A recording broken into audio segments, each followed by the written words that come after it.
This is Expat Experts.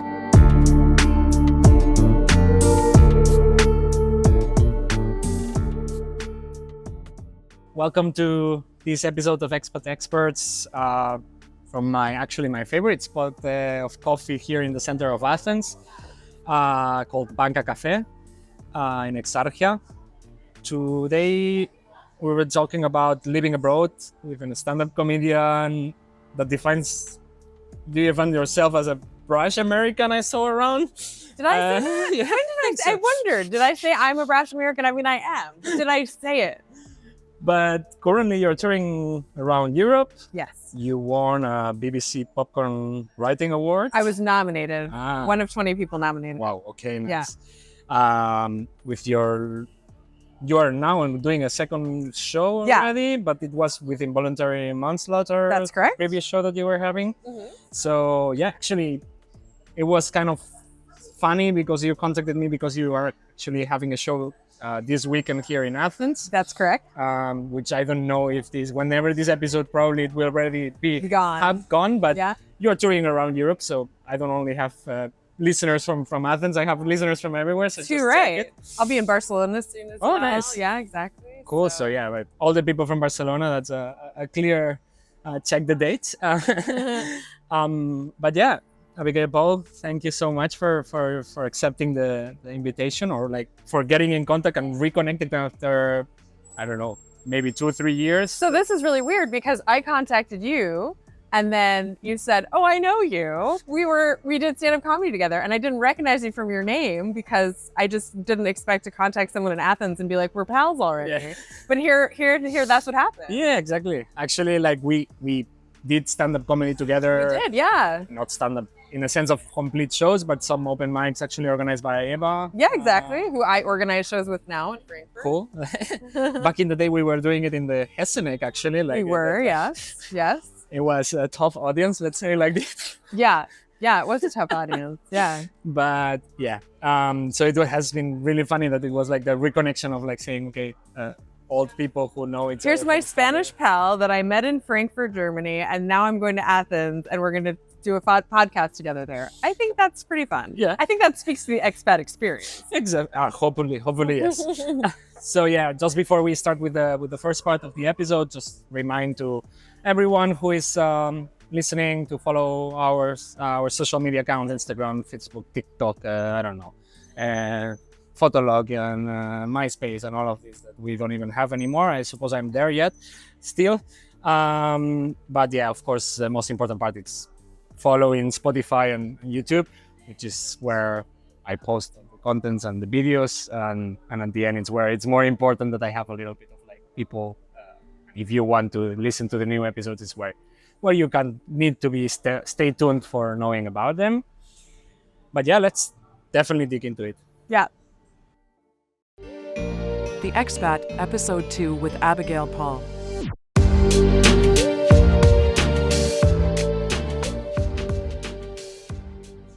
So just to put the audience, as we said, like we met like 2 or 3 years ago when I was still living in Frankfurt, probably pre-COVID times, or I feel like it was in this like medium COVID times. It was like after the big, we did some before, and then the big wave came, and then things opened up a little bit. So it was like a little bit before, and then a little bit in the medium space of where you were allowed to go places but wear masks and stay distance, and doors had to be open and windows had to be open. So it was like restricted and weird. And this thing of putting a condom into the mics. Yeah, we had a lot of mic condoms. Yeah, and we would spray down the microphone like that was going to do anything. And promise to all the audience that we will not make Corona jokes back in the day. We really wanted to tell jokes. But we did all the time. So yeah, like, actually you are originally from United States? Correct. From Florida? That's correct. I'm from Florida, yeah. Mm-hmm. But you've lived quite some time already outside of the United States? Yeah, I've lived in Frankfurt for 22 years. Oh, wow. Okay. Yeah, 22 years. Yeah. Okay, that's a lot. Always in Frankfurt? Always in Frankfurt, yeah. People are like, why? Yeah. What brought you there? Yeah. Okay, so I always say like I just came for fun, which is true. I thought Frankfurt would be fun, and it is. Human rights are super fun, in my opinion. But why specifically Frankfurt? I did have like a contact friend there who had been living in Frankfurt with her boyfriend. And so I kind of knew somebody. And then that helped me to be like, see it as a destination I might go. I see. But it was really like a decision of I want to live somewhere else outside of the United States, or you had a job, or like no, I had gotten the memo early that America was going down the tube. You know, that Gore v. Bush election, that was enough for me. I was like, this feels a lot like a car crash just about to happen. But I didn't intend to come forever. You know, I was just going to come for a year, check out, you know, living abroad, and then I think I just got really used to human rights very quickly. I enjoyed health insurance and paid time off from work and things that other people get to have all the time. I was like, I would like to keep these things. And so I could never find a good enough reason to go back. Okay, crazy. Like, I mean, makes sense in a lot of like you were saying, the conditions of living probably in Germany, especially in Germany, probably are like compared to United States in terms of insurances. I don't know, if you are not a super rich person and these kind of things, it's probably easier life in Germany than in the United States in that sense. Definitely. But at the same time, family-wise and everything, like you were leaving everyone behind, or? Yeah, okay. So remember that I was nominated for a prize by the BBC for a show called Involuntary Momslaughter. Yeah. So, I mean, the family thing was for me not a big draw, right? I was pretty comfortable being 4,400 miles away from my family.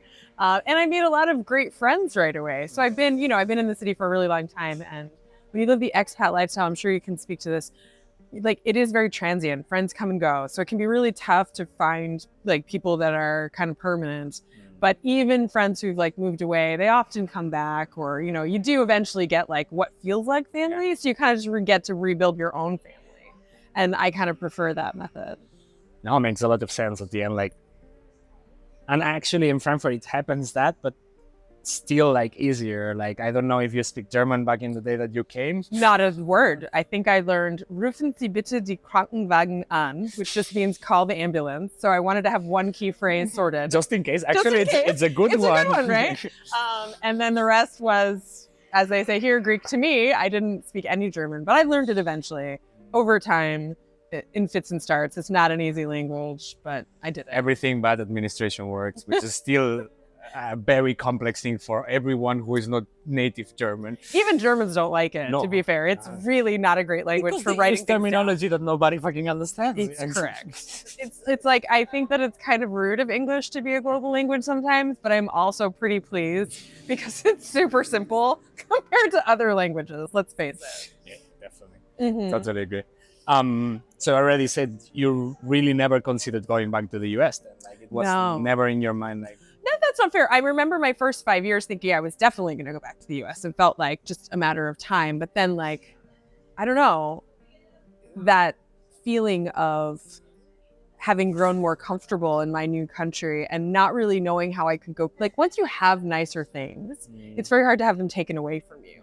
And for me, the sense of comfort, I know it's like, you know, people say a lot of jokes about it, but the sense of comfort of knowing that if I had been sick, I could go to a hospital and no one would kick me out. You don't know what that's like unless you're American, where you never have a sense of security. I didn't have health insurance of any kind until I moved to Germany. Never, even as a child. My mom just winged it.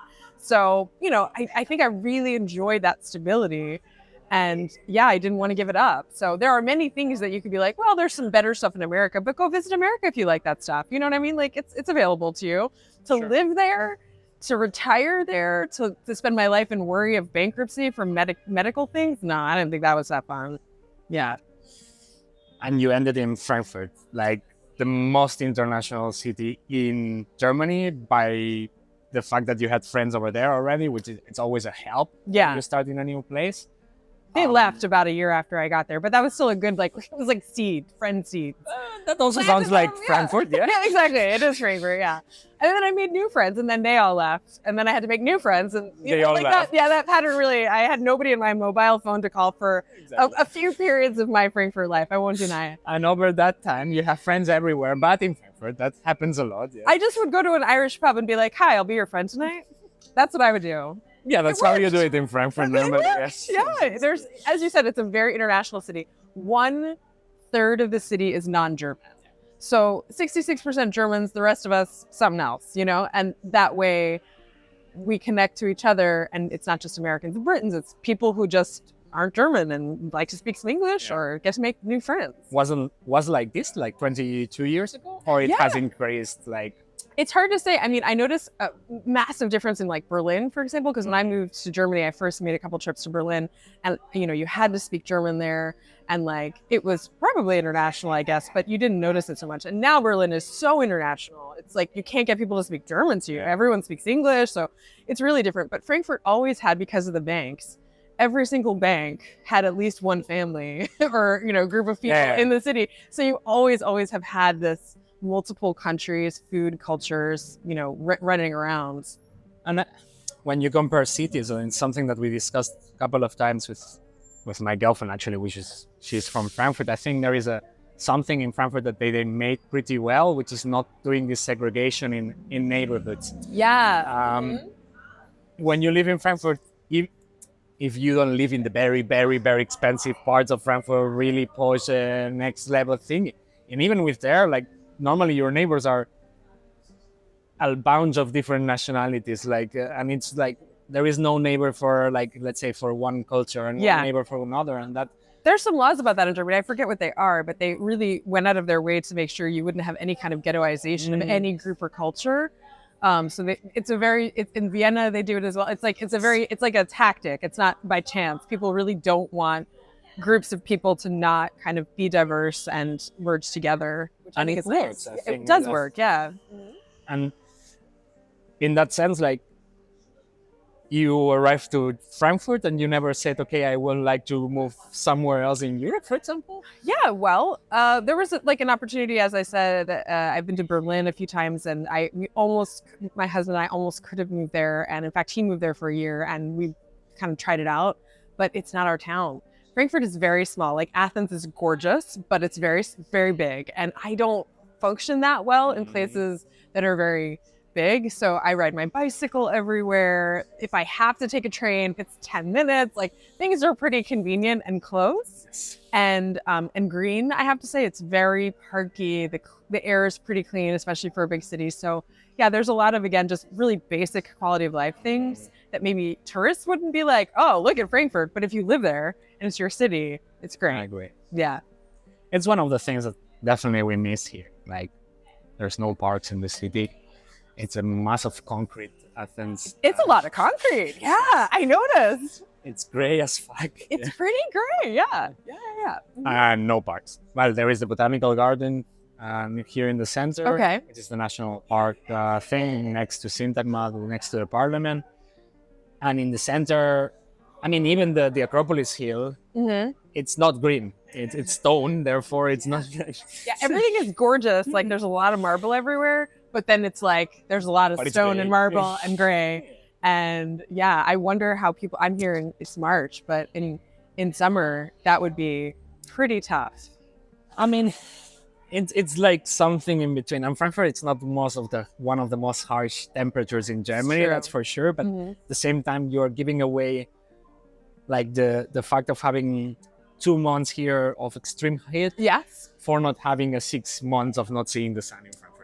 Yeah, you don't see the sun in Frankfurt, which is fine with me because I got all sunned out by the time. I would come from Florida. I'm good on sun. Like, I racked it all up, I banked it, and I'm good for life. So, I think for me, winters in Frankfurt, the most difficult part was definitely like the fact of not seeing the sun, not even the temperature or whatever. Because at the end, as German says, if you have good clothes, you can survive any kind of winter. No, let's say like this, but. Not seeing the sun from a person from Barcelona. I know that really bothers people, but for some reason I've just never had that gene where I give a shit if there's sun. I just don't care. And in fact, I just think like it's going to give me skin cancer and I'd prefer to avoid it. And I wear hats and sunscreen. So I'm not a sun person. I do notice when it's sunny. I do notice and it makes me happy, of course. I'm not like a crazy person, but I don't something about it doesn't intrinsically move me or not. I'm just like, I go about my day. Oh, it's great, fine. I just don't notice it that much. It's not in your first points on the exactly. Okay, yeah. Cool. So works for me. Nice. Do you miss anything from America, like that you would like to bring to Frankfurt? Actually, These I would bring to Frankfurt. I mean, when I go back and I visit America, there's an ease of being in your own language and your own culture that you never leave as an expat. Like, there's just something, like, even every once in a while I'll hear someone speaking American English and I'll pick it up, and you just like, you tune into your own thing. So it doesn't matter how many years you live abroad, you'll still always be what you were raised to be in the culture you come from. The things I miss are not good for me, so it's great that it didn't work out. Like, I would bring waffles and fried chicken. I would bring the worst stuff from America to enjoy it, but it's not good for me. So it's probably better that To live it there. to live in Frankfurt, where I cannot get access to incredibly bad food. That's what I miss from America, the junk food. Cool. You said like you went 22 years. You lived in Frankfurt for 22 years. Like, it was always like as a stand-up comedian, you were always pursuing this dream, or like? No. So I came really like very much like thinking I would leave after a year, and then that kind of switched to like 2 years, 3 years, 5 years pretty quick. And then at some point, I studied theater, so I'm a performance major, and I love to be on stage. And there's no other way to say it. It's just like, I do really love that. And I kind of grew up in the stage and in the theater. And a friend of mine who was doing some amateur theater was like, oh, why don't you come do this with us? And I was like, no, that's okay. And then I was like, I kind of got my arm twisted. And then I started doing some theater stuff. And then I wound up meeting a professional theater person from New York. We hadn't known each other. She was also American. And we kind of vibed. And we both really like the same kind of theater. We like to keep it really simple but meaningful. So we said, like, 3 women and 3 chairs. That's all you need. We don't love all the lights and the costumes and the flourish, And so we started working together. And then we wound up doing our own theater company in Frankfurt. So I did that for 10 years. I ran a theater company in Frankfurt. Really? Yeah. That I didn't know. Yeah. Called Theater Language Studio Frankfurt, which is a very Ponzi name upon reflection and does not work well for SEO. So I'm really glad I learned that lesson. I just changed the name of the podcast because of SEO reasons. There you go. Exactly. SEO is so important, folks. But we loved the work, and we wound up eventually kind of almost shifting, not entirely, but shifting a lot from theatrical productions to improv. And the reason for that is because, well, first of all, it's fun. It's a really lot of fun. It's a great art form. And had quite a lot of training in it. And Renee and I both got a lot of training in it further when we started like really gaining a solid interest in it. And there was just something really lovely about teaching it. So we taught for 10 years as well. We taught a lot of classes and workshops, and there's something really beautiful about improvisation because it really just depends on listening and agreement. And that's all you have to do to make it beautiful. And so we did that, and it was like I was saying, like we'd have a class that'd be like, our class were like a little United Nations group, someone from Sri Lanka, someone from Frankfurt, someone from Greece, like Italy, like France. Everyone just didn't necessarily fit into Frankfurt yet. And they'd come take our improv classes, and they would have this incredible strong connectivity in this activity. And so most of our students were like not trying to be performers, but they were just like, worked in IT or banks or whatever. But they loved. We need to escape. they needed an escape from the creative. And something that is really important to me as a creative person is that creativity doesn't belong to creative people. I think too many people think that creativity is like what artists do, like as in painting artists or even performing artists. But like I think everyone needs to keep creativity and art in their lives. So we did that as like again in a nonprofit. And then the pandemic came, and that was really tough. And I had already transitioned to about a year before the pandemic, starting with stand-up comedy. Okay. And when the pandemic came, it just was like, I wanted to pursue stand-up comedy. I had wanted to many times, but I knew how selfish and like hard it was. Like selfish in the sense that you can't give your time to anyone else. If you're going to do this, you really have to just drill down on it and like write jokes, and it's discipline and writing and memorizing. And that had never been like my skill set, but I was like, I've always wanted to do it. I'm going to try it. And then, like I said, it was kind of a perfect storm. The pandemic came, and it was a much better time to be pursuing solo things than group things, ensemble things where we could all infect each other. So I basically transitioned out of improv and theater into stand-up. But I'm doing a little improv again, just, to keep it alive, because I love it. I went the other way around, I suppose. Like, oh yeah, because you're now doing improv. I'm now right? doing improv. I have improv this afternoon. Excellent. Which is, I always like improv. I never did it regularly. Like I always did one workshop here, one workshop there. In a little bit more like thingy. And at the end, I come from the more traditional theater scene. moved to musical stuff. Ah, okay. Then ended doing stand-up comedy because I always wanted to try it and whatever, realizing that it's not my thing at all. I see. Okay. I mean, it's not that I'm not good. It's just I thought you that were good. I remember that. I remember thinking that guy's pretty good. So Yeah, but it's the amount of work that It you is need a lot of to put inside of it that kicks me out, because I mean, one thing is talking like in a podcast, no? And Sure. when it's like a conversation that it can fluently go and nothing is incorrect, and you don't need to have a punchline every two blocks or whatever. right. I stressed the fuck out to write the whole like monologues and everything, and I was like, okay. And when I tried improv, I was like, okay, this is where you just say the things that comes to your head, and Yeah. if they are funny, it's okay. If not, next thing, and that's all, like. Yeah. And I loved it. Like, You have to have a strong sense of what is funny, I think, to be a successful improviser. Because I've met people who don't, and that does not work. But you can't try to be funny. And that's this beautiful place in improv where you're really just trying to co-create, listen, and build and make something happen and recognize we found the funny thing. Let's get on this path together. I mean, that's so beautiful. But with stand-up, it's a question of like, it's technical writing. It's putting one thing before the other. It's making sure there's a surprise. It's not actually fun to sit down and do the work. Whereas improv rehearsals and classes are always such a blast. Sitting down at your computer to do fucking work on stand-up is not fun at all. Not at Not at all. So all the reward comes in the 10 minutes, 20 minutes, 30 minutes you're on stage when you did it. If you have 10 manage. minutes, who has 10 minutes? Yeah. Right now.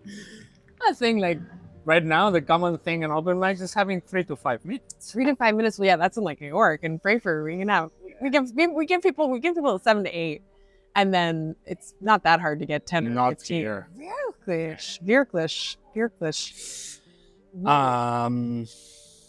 Yeah, before we dig Sure, more sure. into comedy and Yeah. like stand-up and all this, because we can talk about that probably for quite some time. We can annoy people a lot with that. It's okay. That's why they are looking, no? If they are watching. Just a this or that questions, like Sure. in the sense Yeah. of like, if you need to choose one or the other, Got what it. would be before we close the expat part, let's say like this? Perfect. Let's go for a tricky one. American or German food, but you already said that actually, American. American food because I want to taste it. German food so that I can live. That's a good response. Yeah. Same happened already with the second one, American or European lifestyle in the sense. European lifestyle so that I can live. It's everything about living, eh? Yeah. And I think the next one, it's also about living, probably cooking with olive oil or butter. Okay. For flavor, butter. For living, olive oil. Yeah. And the last but not least, old people, like retired people in Florida or in Germany. Okay, so this is complicated because I'm quite an old people expert. I grew up with a lot of grandmothers, a lot of surrogate grandmothers. In Florida, it's, it's It's the retirement place. a retirement place, yeah. So my home was a retirement community, and I had a lot. So I had a lot of, but like they weren't always the nicest old people because they're still from Florida. You know what I mean? They weren't like those grandmas who's going to make you soup. They're the grandmas who like didn't quite finish up with spring break yet. So like I think. That sounds like a retirement person in Germany also. Like, Now, see, the thing about getting older, which is why I try to keep myself active, so that as I get older, I don't turn to someone who's bitter. You do tend to like, I don't know. There's a lot of studies that say getting older you get happier, right? But I think that if you've had a happy life, that's how it goes. But if you have been bitter your whole life, then you move to Florida. So yeah, I'll take the Europeans on this one as well. oh well, okay. Because I experience. I mean, I'm coming from Barcelona. Normally, the old people, yes, there is certain things that they do, but in Germany, the complaining is next level. Like, Okay, but that's the thing about Germans; they do love a complaint. yes, but So when they you get get older, old, you do everything bad you did in life worse. So they can be that's a very extreme. But I'm also good at tuning them out. You know what I mean? Like every time some German says something to me I don't like, I'm like health insurance, and I snap my heels 3 times, and it's all gone. they can complain because they have pension. They have pension. Yeah. Well, when we arrive to pension, we will see. We will have that. Like an American, I have some private investments going. I don't trust anyone with my pension. Makes sense. So yeah, if that's okay for you, I would say that we jump directly into the second part of the Yes. episode. Mhm. The Expert Doing Comedy in Europe.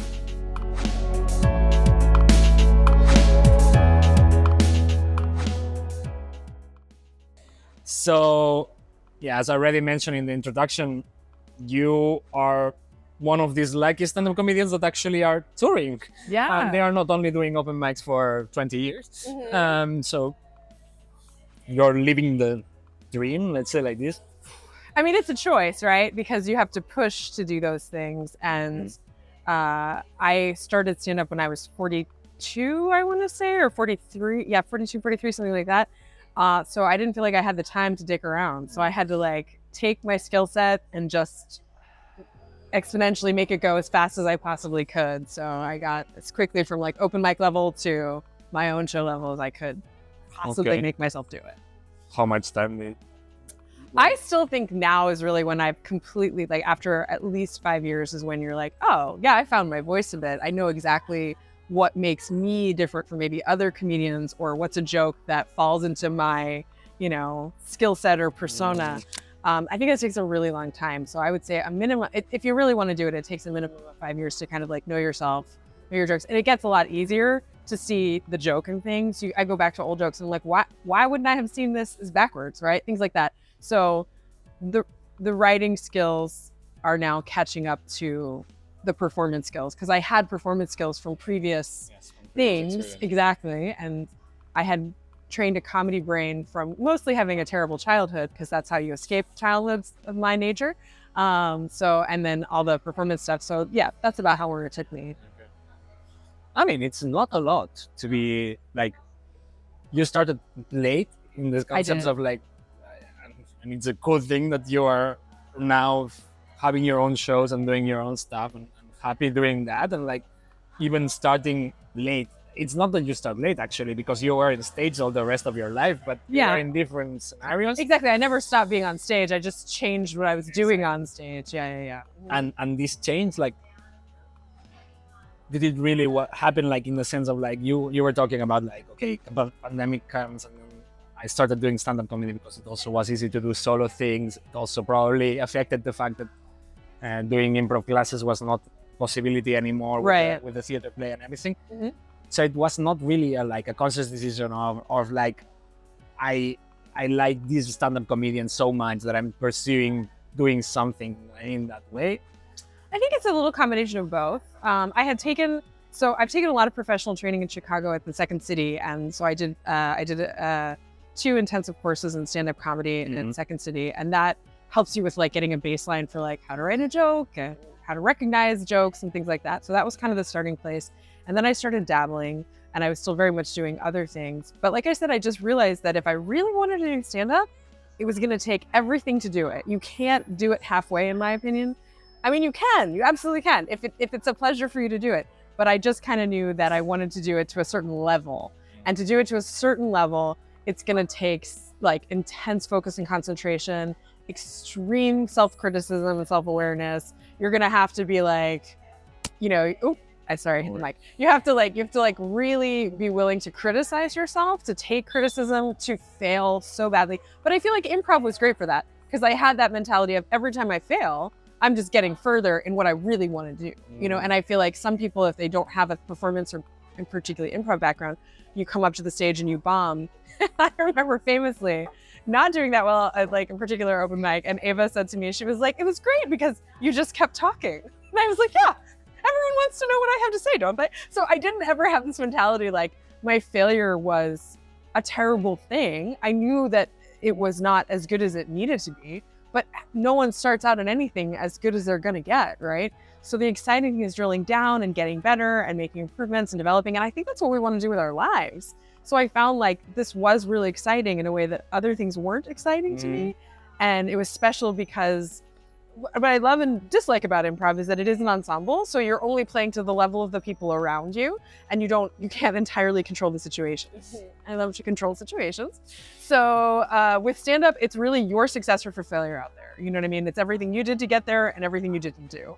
And that's it. There's no one else to blame. It's all on you. But at the end, it shows also that you are able to handle the pressure of it, like somehow. I remember in Helsinki, I literally drop a mic and run through the door in the third open mic that we were there because I panic attack in the middle of the stage. I caught that. Yeah, I run away. So, yeah, I think there is stand-up comedians that are able to handle this pressure of like, okay, it's not working too much, but I continue talking and something will pop up into that. And then there is other people like me that if we blog and we have something very structured that we wanted to do and it's not really working, then you are not able to. And this comes with experience, probably. It comes with experience, but I also think improv is so great for that. So I recommend improv for basically everyone to have some life skills. But like you learn that that moment that things didn't go to plan is just an opportunity to shift. Now I will say, like marrying my improv brain to my stand-up brain is also only coming now-ish. It's very hard to have both those skill sets going at the same time, where you're extremely loose and flowy and also extremely structured. That is super hard. So I still feel like that's the goal every time I go out, but it doesn't always happen. But I think that it's like anything, it's experience. You panic the third time, but by the 10th time or 15th time, you won't panic anymore because it's like, par for the course. That's how it goes. It's fine. So at the end, it's for you, it's this combination of like, you really prepare your stand-up, the shows, of course, but even the open mics, you structure them? Yeah. I'm, there are 1,000 note cards in my house everywhere. I have, I have a process where I keep notes in Evernote, and then I put them on cards, and then I transfer the cards into a script for a piece, and then I try to use I use titles to make sure that I have like my set list. So I'm very, very structured in how I approach everything. Doesn't work for everybody. A lot of stand-ups have the luxury. I can't go out every night. I don't have the ability to go out on stage every night. So I work a lot at home to create what I want so that when I go out on stage, it's what I want to say because. So at the end, you have like your work. I wanted to ask about the process itself because you're right, like what it could be a joke or a punch and whatever, and that you try to fit it in some kind of blog afterwards, so category or... My actual process would be like, I have a thought that's kind of funny, right? Like my thought on my way here was somebody stopped for me to cross the street, and that wouldn't happen in Frankfurt. If I was illegally trying to cross the street, I would get honked at and they would hate me. And so I thought to myself, I kind of like the sexism here. It's nice. Now, it might not have been sexism. It could have just been, that's how things go here. But I thought that's a funny joke. No, you were really lucky that they don't run over you, actually. There you go. Lucky I didn't die. But I assumed in my little brain that perhaps it was because I was a lady wearing pink and the nice gentleman decided to let me go. Now, that's a thought I had. What I'll do is I'll write that thought down. I'll tag it with something like, I don't know, sexism or a lady joke or something that I've got a category. Yeah, I have categories. Yeah. And then later I go back and I look through those and I write those down on cards. And then I start flipping through the cards and being like, is this complete? Is it done yet? Is it just an idea? And then I start putting it into a script if it's going to go into like my show. Yeah. So I have big themes. I tend to talk about the same things over and over again, like how I moved to Germany or how I come from Florida or American stuff. There are certain things about you that are just fundamental to who you are as a person that you're going to hit on. My bad childhood. You're going to hit on over and over and over again. But you're going to find new ways, hopefully, to like unpack them and explore them. And then, new punchlines. So it rarely starts with a punchline. It almost always starts with a premise. People aren't always so good at separating the two. So it starts with a premise, which is just like an idea. And so like, if I said, I'm really enjoying the sexism here, I'd have to have a lot of punchlines to make that work as a comedy, routine. It's not just like people just go out on stage with a kind of a naked idea and wait for the laughs to come. And that's why they don't, because you haven't actually dug in. So I also find that it's not like an immediate process. Sometimes I immediately think of a one-liner or a good joke, but usually it's like this long process of like a thought here on the train at 2:00 on a Tuesday. And then a year later, it's a fully realized part of a whole piece. Yeah. Makes sense. I mean, it's very similar how I used to write, actually. Like I have a topic, I use Notion and I have my structure like topics, tags, comedy, and then from that I transform it into a script. I don't flip cards, but I flip notes in the computer, let's say like this, and then I say, okay, from that blog I have enough to try to connect it to the other one, and how I connect that blog to the other and make it work in a whole script for a show, a potential show. At the end, I was even preparing, like if I had 3 minutes, I prepared 3 minutes. That's it. Yeah. To that point, like even preparing the open mics as if they were proper shows. Right. because I think I was more in the structured way of doing that. I know a lot of comedians that just jump in stage. Yeah. And this happens to me like 5 minutes ago, and they are able to structure it into it. And I'm just like, Can they get it back though? You know what I mean? Like, so if I could do that on like an improvised mic, or I just kind of like throw something out there and it's really fun. I mean, maybe, but then will I remember it? Will it be as funny the next time? You know, so it's all about how your process works. There's nothing wrong with being the other way. It's just, I'm also a theater kid. So that's why like people are surprised maybe that I'm already on my second show and I haven't got ideas for my third one. And I'm like, yeah, but you see, I think in pieces. I think motif, theme, beginning, middle, and end. So it's like my last show definitely had a narrative, a story, but this show doesn't. But it still has like, it's like a full, it's a full piece. Things should tie together, and I can do chunks of it, and it's great. You know, I don't have to do the whole thing, but I'm interested in building a whole thing. That's the creative part of my brain wants to make a thing. Which brings to the fact that you generally, like in an open mic, you can throw something like, I don't know, like this happened here when I was in Greece, and therefore I have an open mic and I can throw a trial joke, no? Because at the end, open mics are for that. But this weekend, for example, that you have a show, even if this joke happened here and it will enter because probably there is Greek audience in here, you will not try it because your show is close 100%. How do you mean? So, for example, the joke that you just said here, the sexism joke, I suppose that the Greeks will relate with. Yeah, I might use that. I haven't decided. Yeah, okay. if I can develop a little more. Yeah. But are you able, like from a process perspective, even with shows like that normally are a little bit more close, you have your like thing that you repeat and to introduce things around it? Yeah, I mean, like I was in Bucharest a couple of weeks ago, and I wrote at least like 3 or 4 jokes while I was there. Kind of like, again, opening one-liner type thing, so that the audience like says like, oh, she sees me, that I'm here. Because I think that's the thing about me. I like, thank you for the podcast, but I'm not like a medium person. I'm a live stage person. I like to be on stage. I like to be in a room with people. So if you are going into a room with only the things you have in your head and you don't want to recognize these humans, these Greek people, these people from Bucharest, then you're probably not doing them or you any favors. So you really have to be sensitive to like bringing this room your jokes and adapting them so that that room can get there with you. You know, that's your whole job, is to get them to, you know, sort of see you and recognize you. And when you go, I see you, I recognize you, then they feel points whenever you want on top of it. Exactly. So yeah. Actually, talking about rooms, that's very interesting. Like now that you're touring around Europe, maybe I think as far as I saw. At the moment, yeah. How did you notice very big difference between audiences? Like, because I know when I used to do a little bit of stand-up in Barcelona, people react, probably they are drunk, compared to the Germans, that they stand a little bit more serious or whatever. Like, do you really realize this while doing this? I think, yeah, for sure there's differences. But I mean, if you're really good and you're doing what I said, the idea of like, you know, this is not to say I'm really good. It's just, if you are really good and you are good at getting in a room with anybody, I don't think there's any audience that isn't capable of laughing with you. That's one thing when things go wrong and people are like, it wasn't a good audience. You're like, nah, they were people who they paid money to come laugh, so they're probably okay. You know what I mean? They paid to come to their show. Exactly. Like, that's already a good start. You know, now have I had audiences that were genuinely too drunk? Yes, and that's not a good audience. I will agree there. So there are better and worse audiences. Germans do tend to be very like proud of you, as opposed to like laughing out loud at you the way Americans or Britons might. They're like, look at you up there. They're so intrigued. You was so good. Yeah. It's a little, the German word zurückhaltend, it's a little, you know, it's downplayed, but it's still there and you can feel their appreciation. And in a way, I think they've been good for me because I don't have huge expectations for megawatt laughter. So when you get it, you're like, oh, I'm somewhere where they laugh out loud. This is delightful.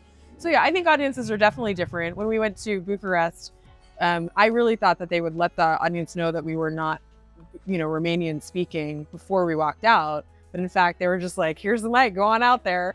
And so we had to, you know, go up, take a microphone with a crowd that expected Romanian words to come out to this Romanian audience. And it was all in English. So I was like, surprise, you know, and that was really funny.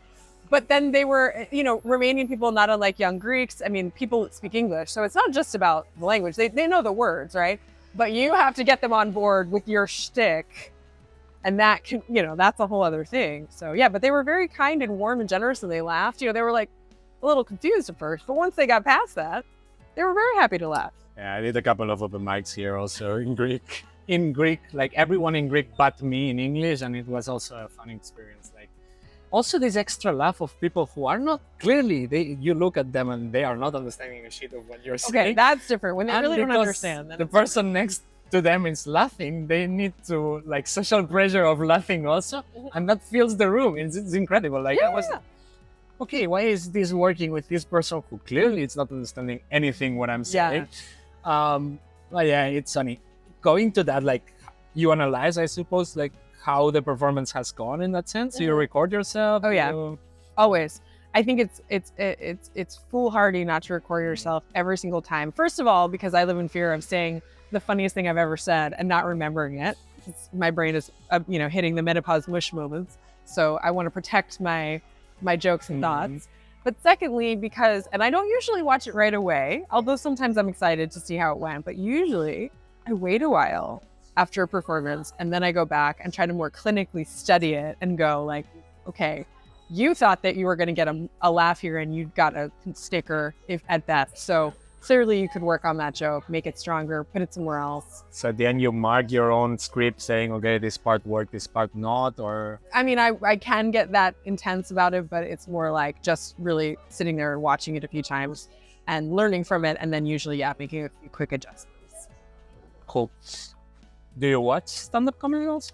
Yeah, I mean, I do, but I have to say the longer you do it, the harder it is to watch. So when I watch like Netflix specials of comedians I like, I mean, I don't know if I ever sat around and laughed out loud by myself, because I think that's what's special about being in a room is that the way we all egg each other on to laugh. So the laughter is louder and it's a real experience.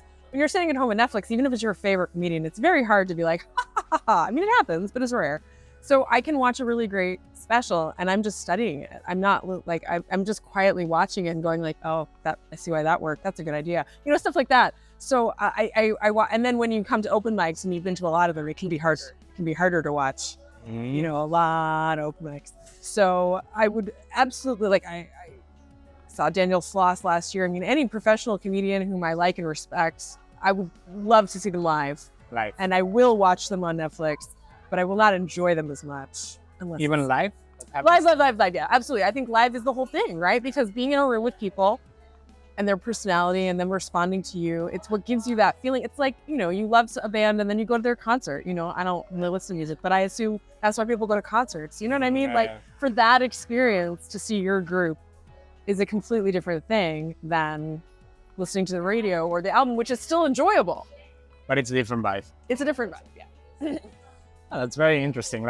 I think there is the analytical part, no? When you're dedicating yourself to that, at the end, when you're watching someone else doing exactly the same thing that you're doing, true, you tend to go to this kind of more analytical of I can use that, I can do whatever. No, it's you're learning, you're studying. It's a profession somehow, and it's the dedication of your life. So that's how it's transformed from being a hobby to a professional thing, probably. It's also tough because I think you do compare yourself, and that comparison is necessary, but I don't necessarily mean professionals. It's very easy to compare yourself to professionals and be like, I'm not as good at them. What can I learn? But when you compare yourself to people on kind of your level, it feels a bit mean, but you have to do it. You have to be like, what is this person doing better than me? What could I be doing better? You have to be constantly willing to take that feedback on board, or you're not going to get better. Yeah. What about improv? What about it? I still love it. Do you ever go to watch improv? Or? I ever go watch improv? I found it harder. I was bad improv's really bad. Yeah. Bad comedy, just bad open mics are bad really open mics. bad. There's something so kind of exciting about watching. Yeah, because you can get drunk. But besides that, maybe you can drink at improv. I don't know. There's something about watching improv go down in flames that you're like, nah, you feel bad for people versus where stand-up, you're like, hey, you planned this. This was your whole thing. You thought this was going to be great. It's easier, I don't know, but with improvisers, it's such a soft, gentle, sweet art form. I don't really enjoy it if it's not people who are pretty experienced or pretty good, or well-connected, because I think that's what makes improv exciting, is when you're watching a group of people who rehearse like crazy, and they're locked in together, and the magic comes from how did they know that was going to come next, but they've just been with each other for so long that they're together for so long that they know what it will come next. They know how the other person thinks, what they know the flaws and everything. It's magic when the group connects pretty well. It's the whole key of Improv. I agree. Now you were talking about like bad stand-up in the sense of like sometimes or bad improv happens. It happens, you fail. It's part of the process at the end. Totally. How do you handle failure in that sense? As I said, I think you just see every time, improv that fails.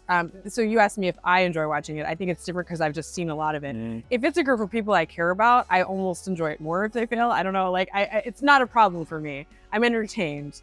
You can still sit in the room and be like, good job. You know what I mean? But what was the question? How do you handle failure yourself? How do I handle failure myself? Like a decade and a half worth of improv lessons are deep set in my mind that every time I fail at something, I've ticked closer to doing better the next time. So I don't like it. Like it's not fun for me if I go out and I try to do 10 minutes of stand-up and it didn't go well. You don't block yourself in the sense of like, I'm not doing stand-up for the next month. No, I think I'm also a tenacious person, which you have to be. I really don't like to give up, so I won't let it get me. You know what I mean? Like, you can't get me, I'll get you. So I have a pretty strong work ethic, and I just work harder, and then usually that is enough. Because people can't expect to not put in the work. You have to put in the work for great improv too. You have to put in the work. It's a different kind of work. You have to rely on other people to do the work, but you still have to do the work. And so I'm usually just like, well, I guess I need to do more work, But what are we here for? Like, on Earth, you know what I mean? Like, to get better at something, right? To care about something. So this is what I care about. That's true.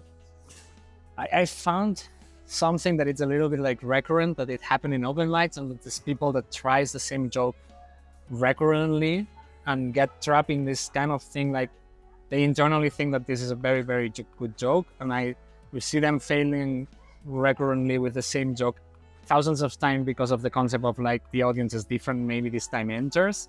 Okay. Have you had this situation ever, like where I tried a joke that just didn't work?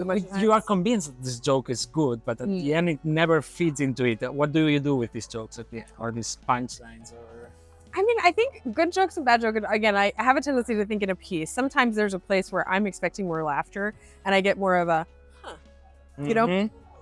But I don't always think that's bad, because as long as I'm making people think, it's okay. But when people are thinking, they can't be laughing, so you don't want to be thinking. They've come to a comedy show. So if it's a moment of quietude for the sake of I've said something interesting and not really, really funny, I'm pretty comfortable with that. Okay. But in terms of seeing somebody just like, try with a joke and not really get it there, I tend to think that person's either, it's like an improv. You have to be listening to the audience, listening to yourself. If you're not trying to evaluate what you're doing up there afterwards, then it's probably not going to go great for you. Even if you have some good jokes, the whole experience isn't going to work unless you're really willing to be like, it is good, but I could make it better, right? Like, you just have to constantly, so if you have good jokes that are working, you got to keep making them better. You even got to cut those good jokes and make new good jokes. Like, it's just like a constant regrowth.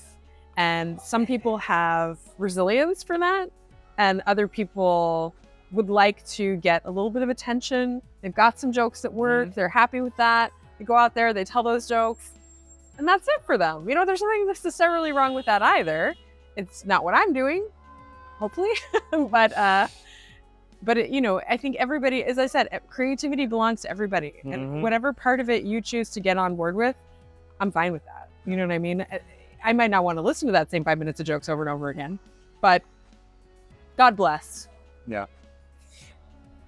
Talking about God blessed, I was going to ask you, God bless America or God bless Europe in sense of comedians, because I think there is a very clear line of difference between stand-up on a way of doing it in America versus the European way of doing it. Yeah, and even there, I mean, is there a European way? I mean, I would. European way. It's not a European way because a British comedian doesn't do anything in the same way as a Spanish comedian. Probably, Correct. Yeah, I think, for example, there is a more distinct style in improv. So Europeans have long form improv tends to be narrative, so the story. American improv tends to be a deconstruction, so premise based jokey. And then, short form is kind of the same everywhere. With stand up, I think that the art form feels like it kind of originated there a little bit in America. And the network is really strong for doing it. It's not necessarily always healthy because there's a lot of issues in and around, especially around gender roles and women getting places and all that kind of stuff. So I wouldn't say like that's a scene I'm desperate to be part of, but in terms of cranking out a lot of really amazing, talented performers who've been able to go down the path and learn that, yeah, I mean, America definitely has more, and it's a huge country, 335 million people, 50 states, so all one language, right? Even though they have different cultures in those 50 states, they have one language at least that kind of unites them together in one nationality. So they're all on the same page. So like you said, if you go to Barcelona, you're going to hear very different jokes, both in Spanish than in English. If you go to the UK, even if you're from parts of the UK, it's very different. So if we're just talking like English country to English country. So yeah, it's more uniform in a sense, and it has a lot of opportunities, and everybody kind of knows what it is. There's talk of like there was a heyday with stand-up, and I think it's gone down a lot from its heyday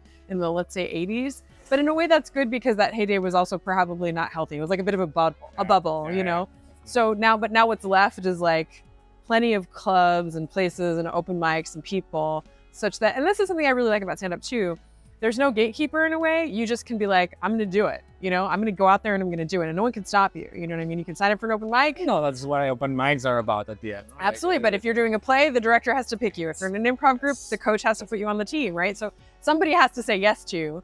It's also what I don't like about stand-up is because a lot of people maybe shouldn't be doing stand-up, and there's no one to stop them. Yeah.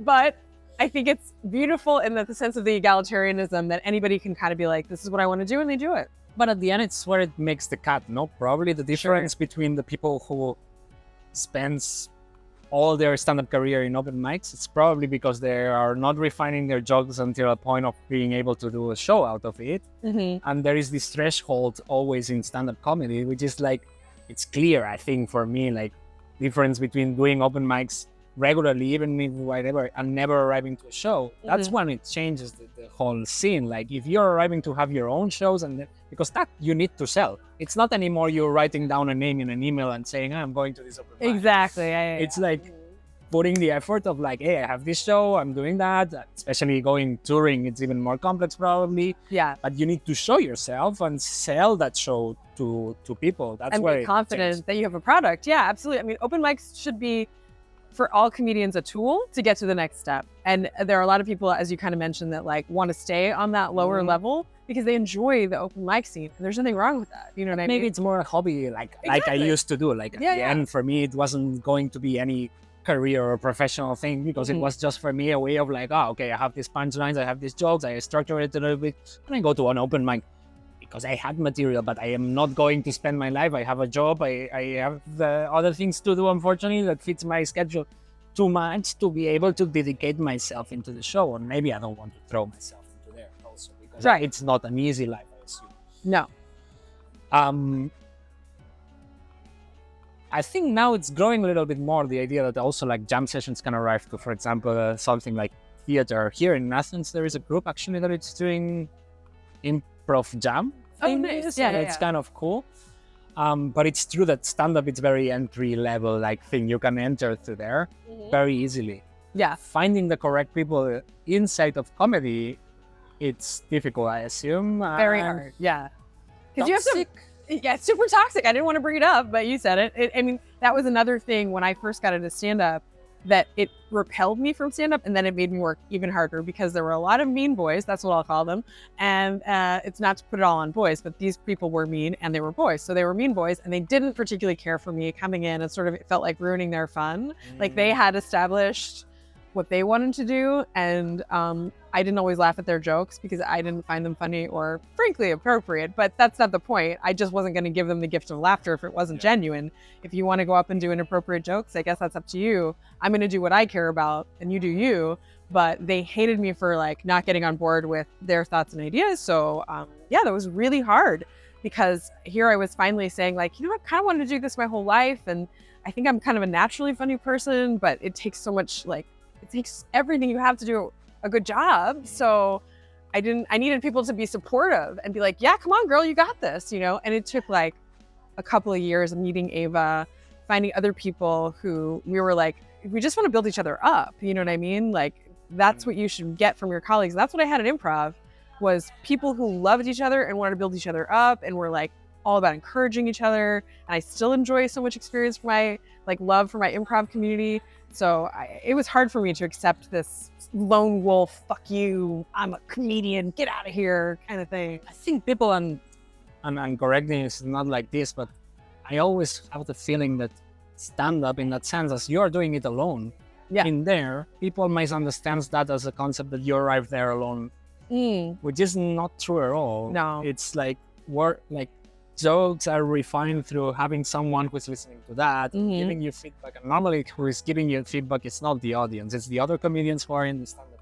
It can be, In that, it can be the audience, but it can go the complete way around, as you are saying. Like, if the people who is around you doing comedy, it's not supportive, maybe they don't give you this gig, maybe they don't give you the option of like, okay, I'm doing this show, maybe you can do the opener of it, like the opening, or this kind of thing is when it starts flourishing. And I always felt like that in the United States, this kind of circle, it's very men, unfortunately. And some of the comedians that are there, women, are making jokes that are also fitting into this male world. On the opposite, in Europe, there is no circle at all. I don't know, it's not coordinated. But I have to say, I was in Chicago for a month doing comedy 2 summers ago, and I think that was it's a great city. I love Chicago, and there was a lot of everything. I got some great shows from the broiest of bros who were so sweet and sugary and supportive as well. So again, not to put it on men or women, but like, you have kind of in stand-up, you have people who are also like very lone wolfy, and you have people who want to be part of a community. And when you're dealing with someone of any gender who's got your back, I think pretty quick, who wants you to be good so that they can be good, so we can all be good together. It's pretty fast for me. And there are, it's just a question of size. Again, Chicago is a comedy city where you can go to, I did often 3 to 4 mics a night. You can test jokes ad nauseum. You have lots of opportunity. And where you have opportunity, you have every kind of person. Where you have a very closed situation and only 1 or 2 people are running the whole scene, what made those people want to run a comedy scene? You know what I mean? Like, being there probably, and I don't know. Like, everyone has their motivation. Yeah, of course. Yeah. And in English.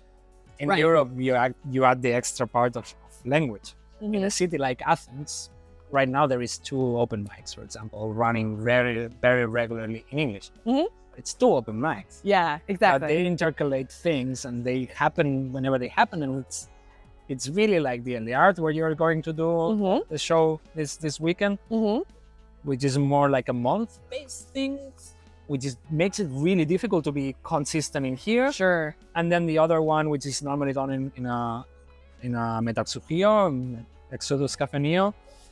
And that one generically happened to be because a comedian who is wanted to have it more regularly start doing it. But if he's not in the city, this doesn't happen. Exactly.